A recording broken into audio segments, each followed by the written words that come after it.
ಹೇಳಿದರು, ಇವು ಯಾವುದೂ ಕೂಡ ನಿನ್ನವರಲ್ಲ. ನಿನ್ನವರು ಇದ್ರೆ ನಿನ್ನ ಜೊತೆ ಇರ್ತಿದ್ರ. ತಿಳ್ಕೊಬೇಕಲ್ರಿ ಅಂತಿರ್ತೀರಿ, ನಮ್ಮವ್ರು ನಮ್ಮ ಜೊತೆ ಖಾಯಂ ಇರ್ತಾರ್ರಿ ಅಂತ.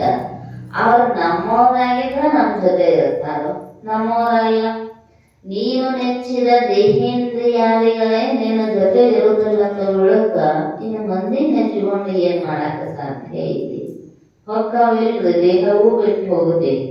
ಇಂದ್ರಿಯಾದಿಗಳಲ್ಲಿ ಏನಾದ್ರೂ ದೋಷ ಆಯ್ತು ಅಂದ್ರೆ ಇಂದ್ರಿಯಗಳು ಬಿಟ್ಟು ಹೋಗುತ್ತಾವ. ಅವು ನಮ್ಮ ಅಲ್ಲ ಅನ್ನೋದು ಅವಾಗ ತಿಳ್ಕೋಬೇಕು. ಹಿಂಗ ವಿಚಾರ ಮಾಡಿದ್ರ ದೇಹದಲ್ಲಿರುವ ಮೋಹ ಕಡಿಮೆ ಆಕೈತಿ. ಸ್ವಲ್ಪ ವಿಚಾರ ಹೇಳ್ತಾರ. ಯಾಕ ಅಂದ್ರ ಸಂಪಾದಯಿತು ಅಶಕ್ಯತ್ವ. ಇದನ್ನ ಸಂಗ್ರಹ ಮಾಡಿ ಇರುತ್ತೀನಿ, ಇದನ್ನ ಗಟ್ಟಿಯಾಗಿ ಇರುತ್ತೀನಿ ಅಂದ್ರೆ ಸಾಧ್ಯ ಇಲ್ಲ. ರೊಕ್ಕವಗಳ ಒಂದಿಷ್ಟು ದಿನ ಅದೇ ಖರ್ಚು ಮಾಡಲ್ಲ ಅಂದ್ರೆ ಲೋಭಿ ಇದ್ದ ಅಂದ್ರೆ ಇಡಬಹುದು. ಆದ್ರೆ ದೇಹ 20 ವರ್ಷದಂಗ ಇರ್ಲಿ ಅಂದ್ರ ಸಾಧ್ಯ ಇಲ್ಲ. ಗೋರಕ್ಷನಾಥ ವಜ್ರದೇಹವನ್ನ ಮಾಡ್ಕೊಂಡ, ಪ್ರಯೋಜನ ಆಯ್ತಾನೆ.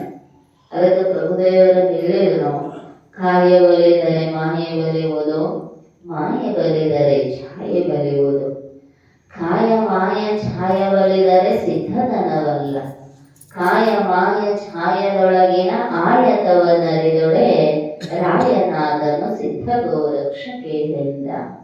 ಯಾವುದು ನಿಜವಾದ ಸಿದ್ಧಿ ಅಂದ್ರ ಇದರೊಳಗೊಂದೇ ಕಾಯ ಮಾಯ ಛಾಯ, ಸ್ಥೂಲ ದೇಹ, ಸೂಕ್ಷ್ಮ ದೇಹ, ಕಾರಣ ದೇಹ.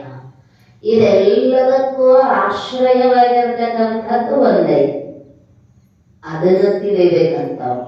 ದೇಹ ಬಲಿಸಿದೆ ಅಂದ್ರೆ ವಾಸನೆ ಹೆಚ್ಚಾಕೈತಿ. ಕಾಯ ಬಲಿದರೆ ಮಾಯ ಬಲಿಯುವುದು. ಸ್ಥೂಲ ದೇಹದೊಳಗ ಏನೇನು ವ್ಯವಹಾರ ಮಾಡಿ ಪುಷ್ಟಿ ಮಾಡ್ತೇವೋ ಅದರಿಂದ ಅಹಂಕಾರ ಹೆಚ್ಚಾಕೈತಿ ಮನುಷ್ಯನಿಗೆ.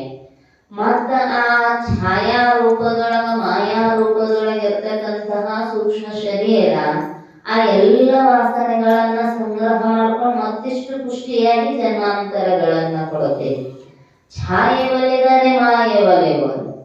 ಮತ್ತು ಅಜ್ಞಾನ ಮತ್ತಿಷ್ಟು ಪ್ರೌಢಾವಸ್ಥೆಗೆ ಬಂದು ಹ್ಯಾಂಗ್ಲಿ ಇವನಿಗೆ ಮತ್ತಿಷ್ಟು ಮರವೆ ಮಾಡಿ ವಿಷಯಾದಿಗಳಲ್ಲಿ ಸಿಗಿಸ್ಲಿ ಅನ್ನುವಂಥದ್ದು ಹೆಚ್ಚಾಕೈತ.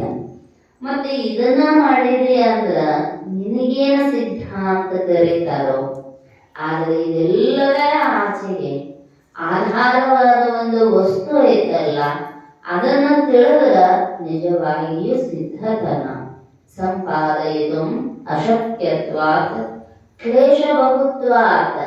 ಇದನ್ನ ಗಟ್ಟಿಯಾಗಿಡಕ್ಕೂ ಸಾಧ್ಯ ಇಲ್ಲ. ದುಃಖ ಒಂದ ಎರಡನೇ. ಜನ್ಮ ದುಃಖಂ